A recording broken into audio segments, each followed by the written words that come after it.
The story begins with Ava. She returned to Southport, that little beach town where she was born and lived when she was younger. After getting all dressed up pretty, she goes super excited to the engagement party of her school friends, Danica and Teddy. As soon as she arrives at the party, she and Danica are very happy to see each other again after so long apart, and soon realize that Milo, who was Ava's boyfriend back in the day, is also there. Later, when the party ends, Ava, Danica, Milo and Teddy all go out together and start reminiscing about their school days. Danica keeps insisting way too much for Ava and Milo to move back to Southport, but neither of them wants to give up the life they have outside the city, so the group decides to go somewhere higher to watch the cool fireworks on the 4th of July. But before they leave, they run into Stevie, another friend from high school who used to hang out with them. The problem is that after her father disappeared and took all the money that was meant for college, Stevie gradually drifted away from everyone. Everyone feels bad for her and invites her to go watch the fireworks too. Stevie is hesitant at first because she had to work, but when a co-worker encourages her, she accepts to go. So the five of them get in the car and leave to enjoy the night. After driving for a while, they find a good spot to watch the fireworks and stop the car. The problem is that Teddy drank and got too wasted at the party, and soon starts annoying everyone, standing in the middle of the dark road doing risky things and acting really stupid.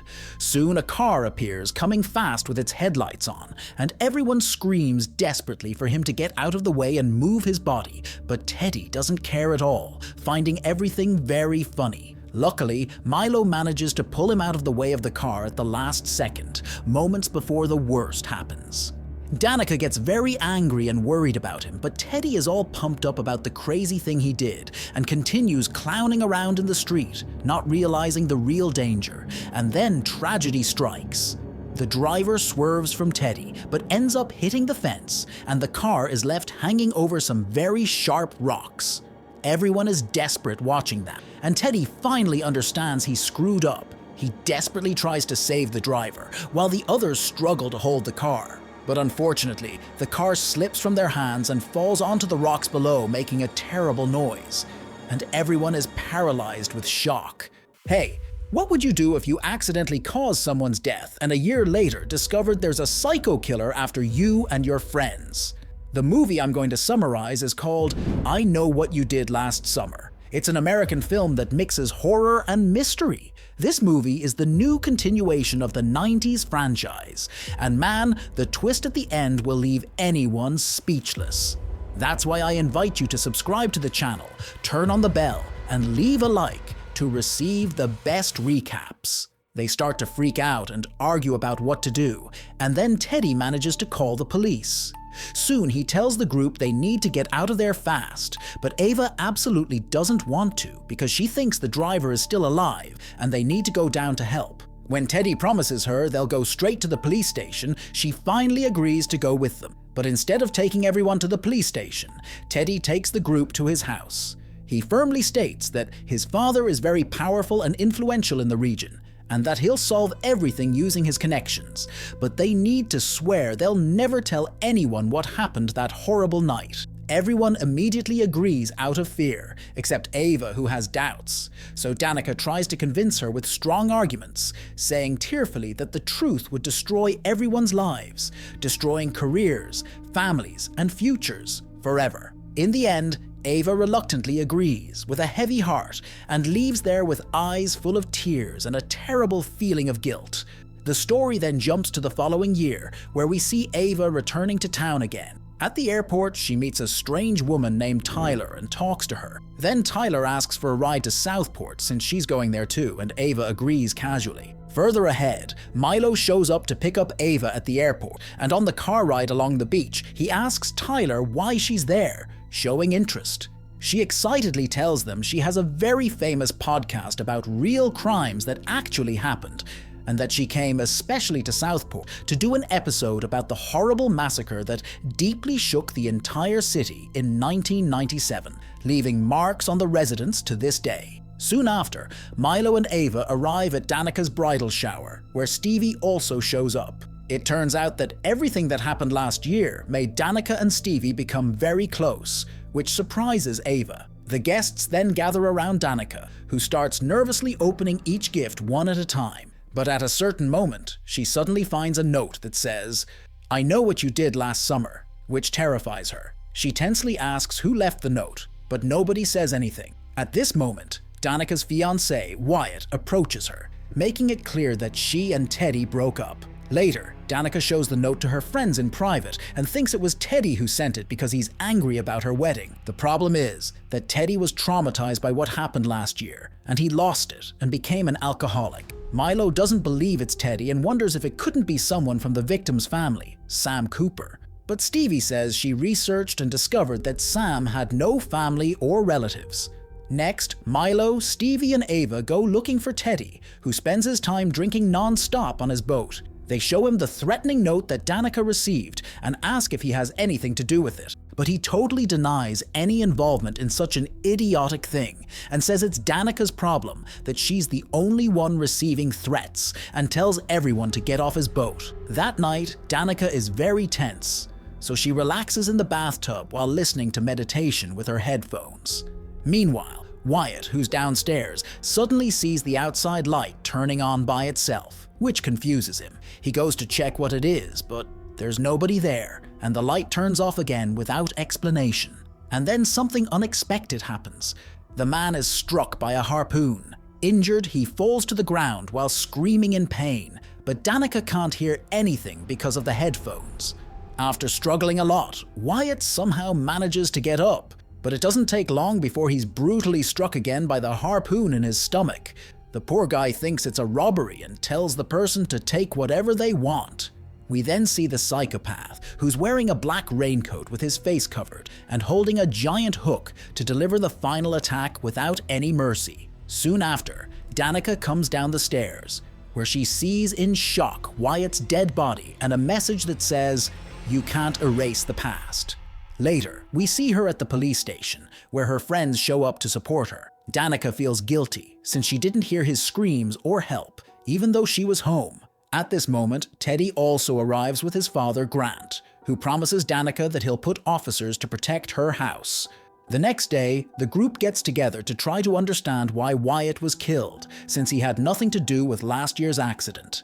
Milo then becomes suspicious of Ava's new friend Tyler, who has a podcast about real crimes and is in town to investigate the 1997 murders.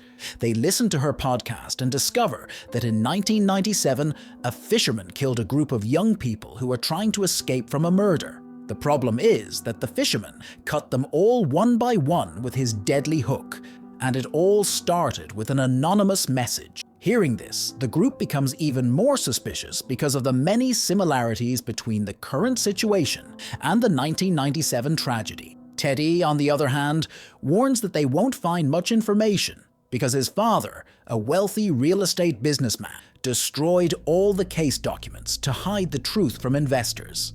With no other option, Ava goes to meet Tyler, who promises to help with the investigation of the mysterious killer. Later, Tyler and Ava go to an abandoned and scary house by the sea, where they say the 1997 murders happened brutally and bloodily. Tyler tells that back then, Julie James found a strange note, and soon after a wave of murders began. When Ava asks what the note said, Tyler says, "I know what you did last summer," and this gives Ava chills.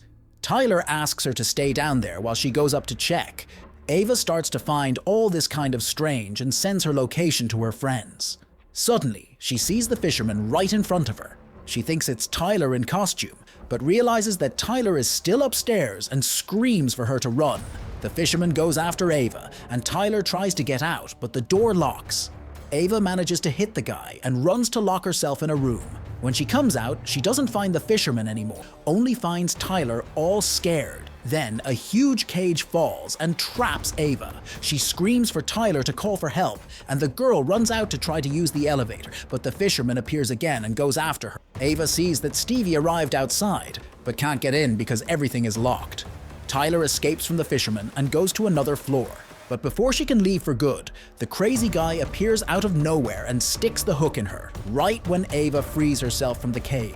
Tyler gathers her strength and rips off the guy's hood, shocked by who she sees.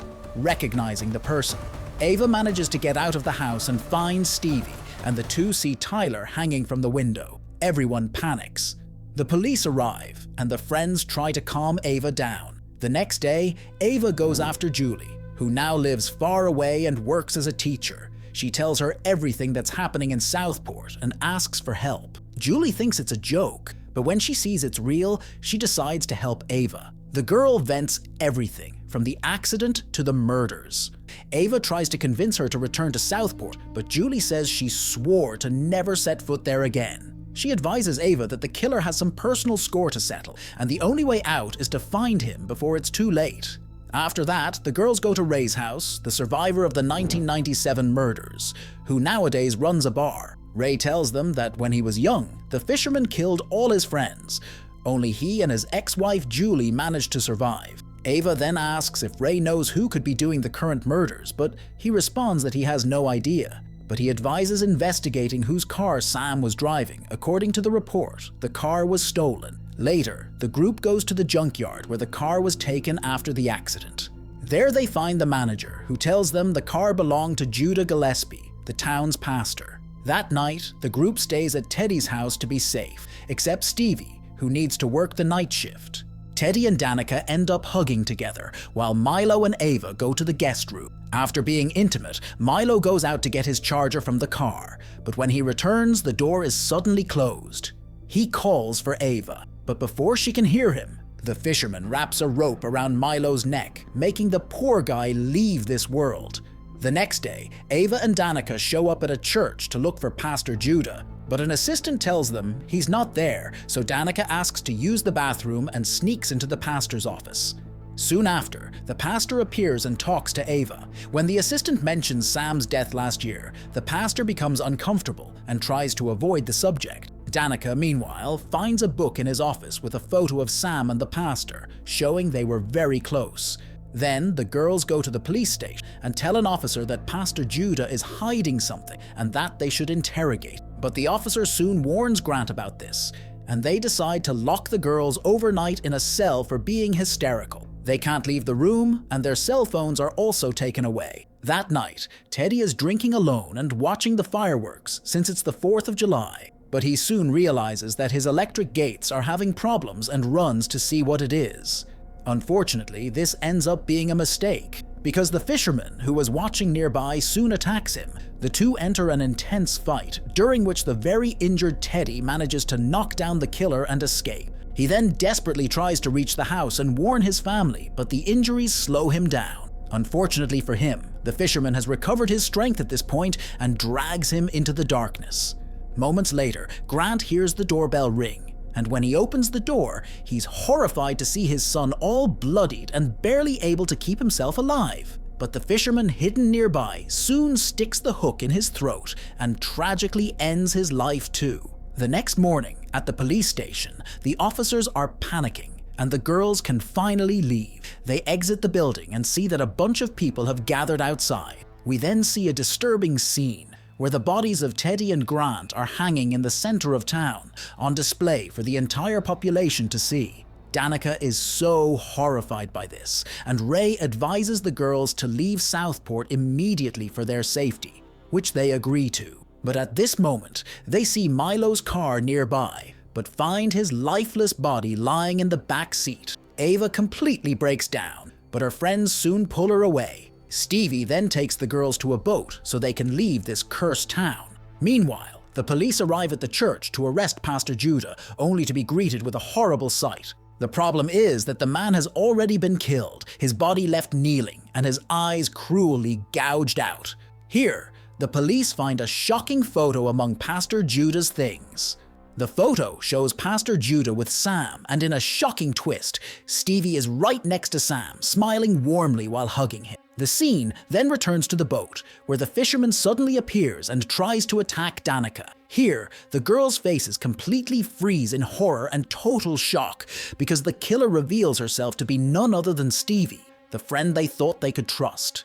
They immediately demand to know why she did all this, and Stevie explains with anger and hurt that she held a big grudge against the group for many years, since they coldly abandoned her when her father left town, taking all the money, leaving her alone and without help. She became addicted to heavy drugs and went to rehab after hitting rock bottom, where she met Sam, a kind man who helped her deal with her big trauma and rebuild her life. On the night of the accident, Sam was afraid that Stevie would have a relapse, so he took Pastor Judah's car to meet her. Stevie then tells them she never got close enough to the car to see who was inside. However, when she learned the truth, she felt intense pain and decided to seek revenge. Hearing this, the girls are stunned, and Ava grabs a flare gun from nearby, causing a brutal fight between them. We then see Ray approaching as Ava runs to the deck and screams for help. Meanwhile, Danica and Stevie are locked in an intense struggle, with the psycho girl gaining the upper hand. But before she can deliver the final blow, Ray arrives and points a gun at Stevie. He and Ava beg her not to do it, but Stevie shows no mercy and brutally stabs Danica with her hook and throws her in the water. Seeing this, Ray shoots Stevie with a heavy heart. The anguished Ava can't stop crying over the loss of her best friend, but Ray assures her that it's finally over. Afterwards, Ava calls Julie to let her know she's at Ray's bar and that Stevie turned out to be the killer, but she can't understand how Stevie could have done all this alone. Julie finds this suspicious and searches for the girl online, only to be shocked by a photo of Stevie and Ray together, showing their close relationship. Meanwhile, Ava is with Ray, who takes off his jacket, but Ava's eyes widen in horror when she notices a wound on his arm and remembers how she injured the fisherman at the scary house. The terrified girl says she wants to go home, but the door is locked, and it doesn't take long for Ray to drop his mask. He then tells her that Stevie wanted to spare Ava, since she was the only one who tried to do the right thing that night. But now he has no choice. Ava is stunned that he killed his partner, but Ray shockingly tells her he actually didn't kill her, implying that Stevie is still alive. Without wasting time, he starts attacking Ava, and the two enter an intense fight where Ava gets very injured. Soon after, Julie arrives at the bar and finds Ava with a knife stuck in her back, so she assures the girl that the police are coming.